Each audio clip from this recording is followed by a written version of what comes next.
Good morning, students. In the second part, we will discuss about the accounting objectives, advantages of accounting, limitations of accounting, and the different users of accounting information. So, starting with accounting objectives. तो students सबसे पहले ये सोचो कि कोई भी जो हम अकाउंटिंग करते हैं उसके हमें फ़ायदे क्या हैं।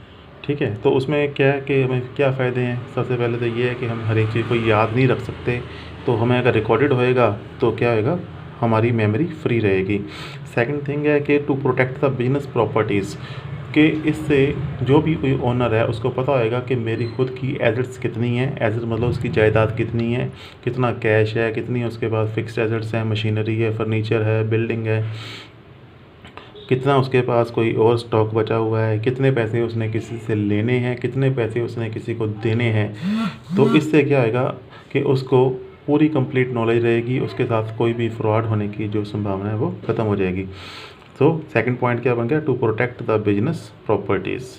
थर्ड पॉइंट है to find the profit and loss position, कि किसी बिजनेसमैन ने पूरे साल के अंदर जो एक्टिविटीज़ की हैं उससे उसको कि प्रॉफिट हुआ है कि लॉस हुआ है। ठीक है, तो वो सारी असेसमेंट, वो सारी कैलकुलेशन इससे हमें अकाउंटिंग से पता लग जाएगी। तीसरा चीज़ है to find the financial position of business, मतलब कि साल के एंड पे अब उसकी फाइनेंशियल पोजीशन क्या है। साल के एंड पे उसके पास कौन कौन सी एसेट्स हैं और कौन एसेट्स मतलब कौन कौन सी उसकी जायदाद है और कौन कौन सी उसकी देनदारियां हैं। तो आगे जाके हम एसेट्स बोलेंगे जायदाद को और लाइबिलिटीज़ बोलेंगे देनदारी को। पांचवा इसमें लास्ट स्टेप है to make the rational decisions, कि अगर किसी बिजनेसमैन को सारी उसकी पोजीशंस पता आएंगी कि क्या प्रॉफिट उसने कमाया है, कम कमाया है कि ज़्यादा कमाया है, पिछले साल के मुकाबले क्या अच्छा परफॉर्म कर रहा है, तो अब उसके हिसाब से उसको बिज़नेस को उसने कंटिन्यू करना है या बंद कर देना है, या अगर कंटिन्यू करना है तो क्या उसको और बड़े लेवल पे और ज़्यादा एक्सपेंड करना है या नहीं। इसके 5 अकाउंटिंग ऑब्जेक्टिव हो गए। एक तो रिकॉर्ड रखना है, हमारी मेमोरी फ्री होती है उससे। सेकंड कि उसके साथ कोई फ्रॉड नहीं होएगा, उसको हर एक चीज़ का पता होएगा कि उसके पास कितनी एसेट्स हैं, क्या किसी से लेना है या उसको देना है, कि पूरे साल के दौरान जो कोई ऑपरेशंस किए हैं उसमें उसने क्या प्रॉफिट या लॉस अर्न किया है, साल के एंड पे उसकी फाइनेंशियल पोजीशन क्या है, और उस आधार के ऊपर उसके प्रॉफिट्स के बेस के ऊपर और उसकी जो एसेट्स लाइबिलिटीज़ पोजीशन के हिसाब से अब उसने बिज़नेस को कंटिन्यू करे या ना करे, या उसको और अच्छे लेवल पे एक्सपेंड करे या बिजनेस को बंद कर दे। तो ये सारे उसके क्या होते हैं, accounting objectives.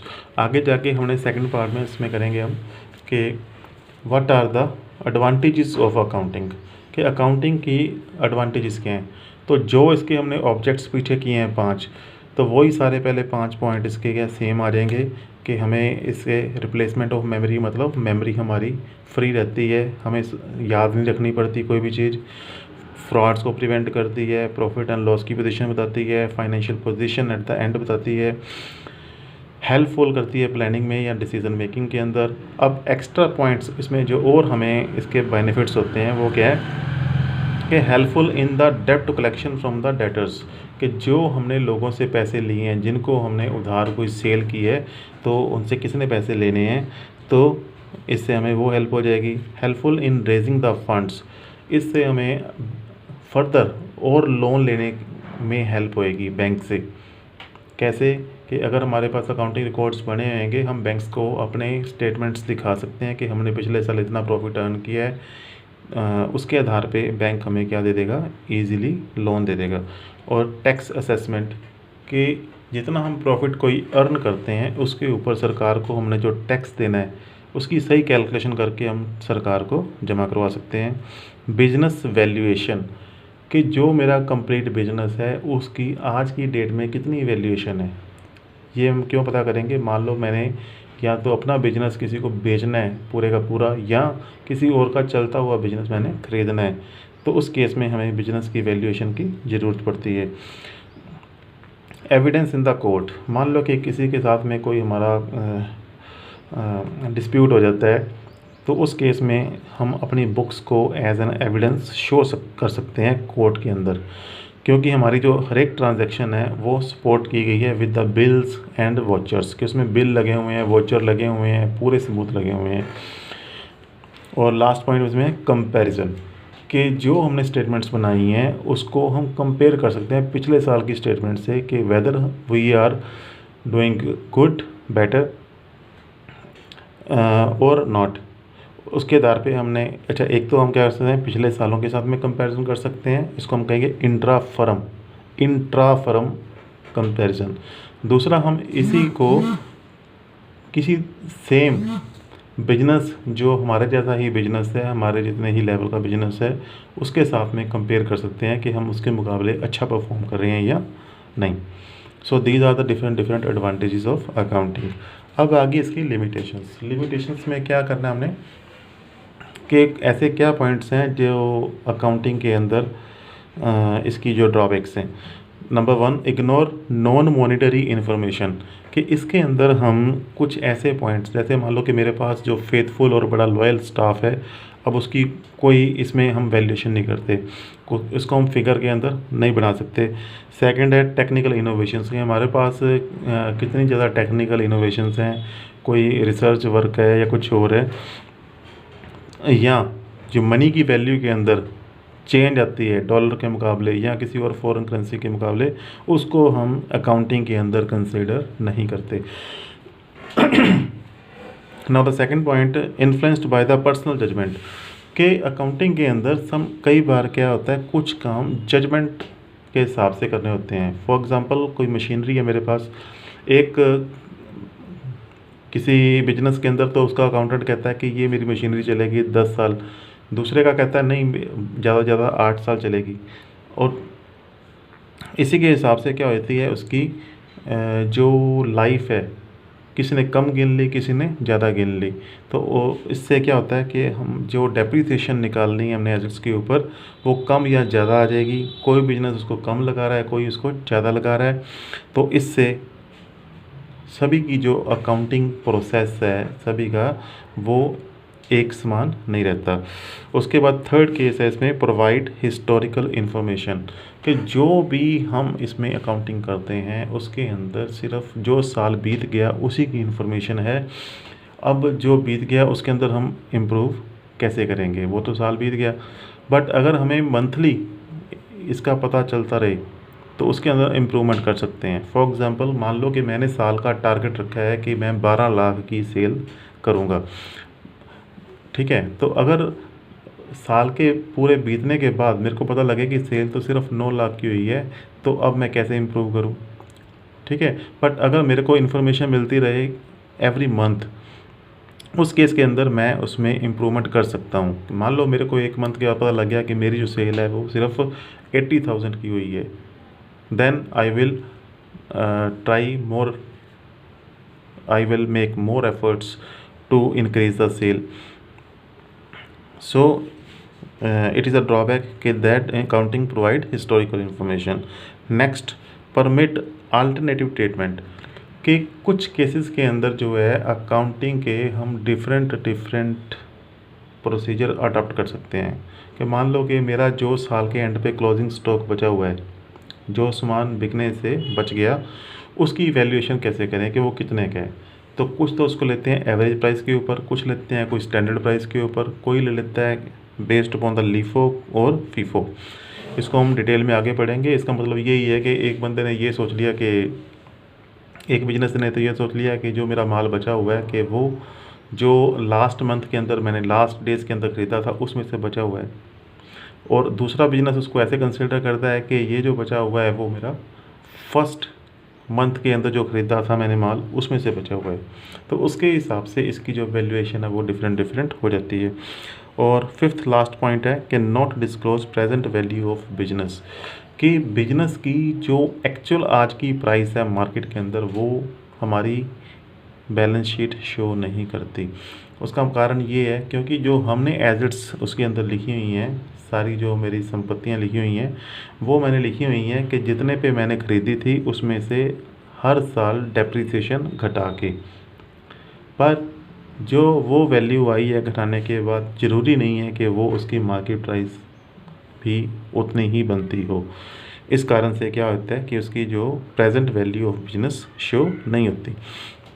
So these are the 5 different limitations. Next we will see the different users of accounting information और उनकी नीड्स क्या हैं, कि यूज़र कौन कौन से हैं और वो इन्फॉर्मेशन की क्या यूज़ करेंगे, किस पर्पज़ के लिए। तो उसको हम यूज़र्स को 2 हिस्सों में डिवाइड करना है। इंटरनल यूज़र्स जो कि हमारी फैक्ट्री से ही रिलेटेड है, हमारे बिजनेस से रिलेटेड है।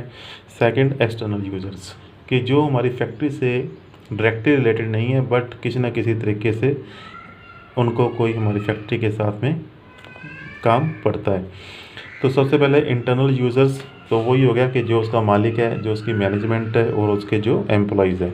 अब हम सबसे पहले देखते हैं कि उसकी मैनेजमेंट को उसने इन्फॉर्मेशन अकाउंटिंग वाली क्यों चाहिए।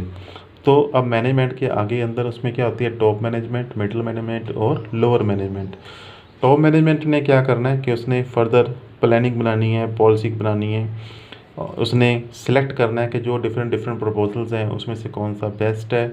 फिर बीच में जो मिडिल मैनेजमेंट या लोअर मैनेजमेंट है उन्होंने मेज़र करनी है कि जो हमने एक प्रपोज़ल अडॉप्ट किया है क्या वो हमारे प्लान के अकॉर्डिंग चल रहा है, ठीक है। और लास्ट में कंट्रोल मेजर्स कि अगर वो हमारा जो प्रोसीजर हमने अडॉप्ट किया है वो प्लान के अकॉर्डिंग नहीं चल रहा तो उसमें कितना वेरिएशन है, कितना डिफरेंस है और उस डिफरेंस को हमने आगे जाके कैसे दूर करना है।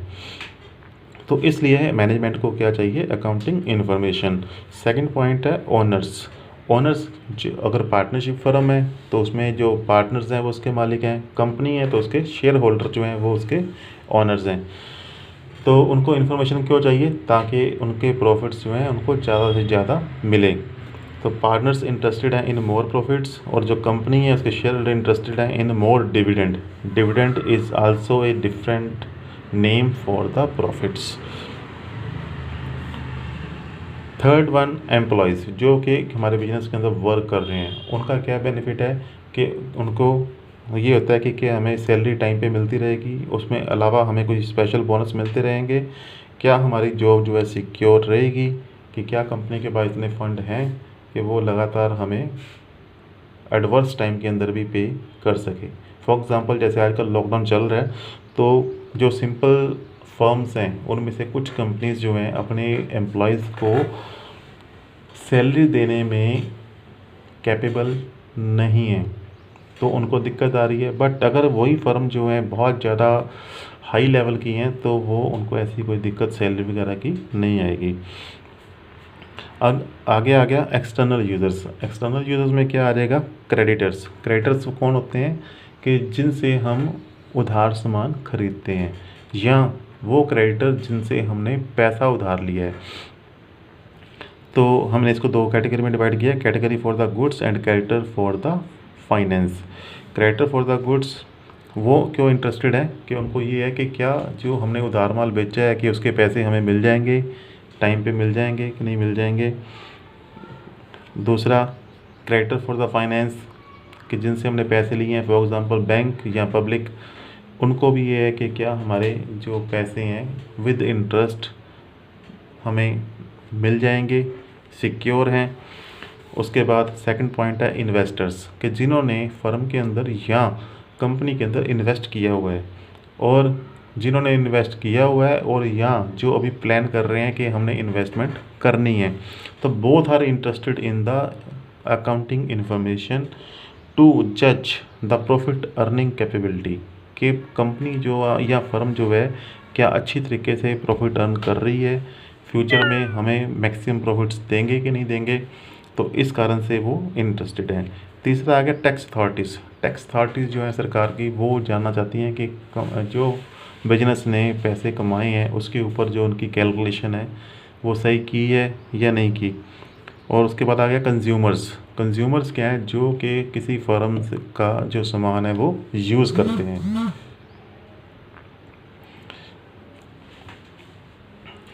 तो कंज्यूमर जो है हमेशा इंटरेस्टेड रहता है कि क्या उसको अच्छी क्वालिटी की गुड्स लोअर रेट्स के ऊपर मिल रही हैं, क्या कंपनी लगातार अपनी क्वालिटी इम्प्रूव कर रही है और कॉस्ट लगातार घटा रही है या नहीं। देर आफ्टर हमारे पास आ जाएगा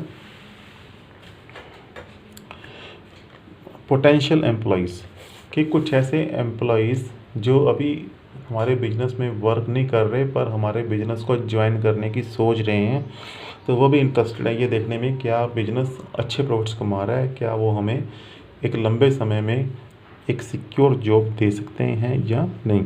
उसके बाद आ जाएगा फॉरेन एंटरप्रेन्योर्स, के वो जो विदेशी बिजनेसमैन हैं वो जानना चाहते हैं कि उन्होंने कोई इंपोर्ट या एक्सपोर्ट करना है या कोई कोलैबोरेशन करनी है बिजनेस के साथ में, then they are interested in the financial information. उसके बाद आ गया रेगुलेटरी एजेंसीज़, कि सरकार की कुछ ऐसी रेगुलेटरी एजेंसीज़ हैं जस्ट लाइक सेबी हो गया, कंपनी लॉ बोर्ड हो गया, रजिस्ट्रार ऑफ कंपनीज है, मिनिस्ट्री ऑफ लेबर है। So all these are making the rules and regulations for controlling the functioning of a business. Then public want information regarding कि how many persons a firm employ, कि वो एक जो firm है कितने लोगों को रोज़गार देती है, क्या वो क्वालिटी गुड्स दे रही है, लेस कॉस्ट पे गुड्स दे रही है कि नहीं दे रही। रिसर्चर्स कुछ ऐसे हैं जो रिसर्च करते हैं डिफरेंट इंडस्ट्रीज़ के अंदर कि वो कैसे परफॉर्म कर रहे हैं, पिछले साल से कैसे इम्प्रूवमेंट हुई है, वो जो फॉरेन कंट्रीज़ के अंदर फर्म्स हैं उनके मुकाबले हम अच्छा परफॉर्म कर रहे हैं या नहीं कर रहे, कौन से हमने बिजनेस अफेयर्स एंड प्रैक्टिसेस हम अडॉप्ट कर रहे हैं।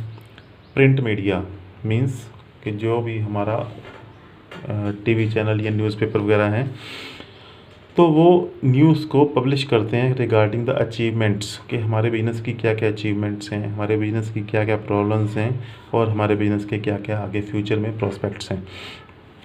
So these are the diverse types of different users which are interested in the accounting information.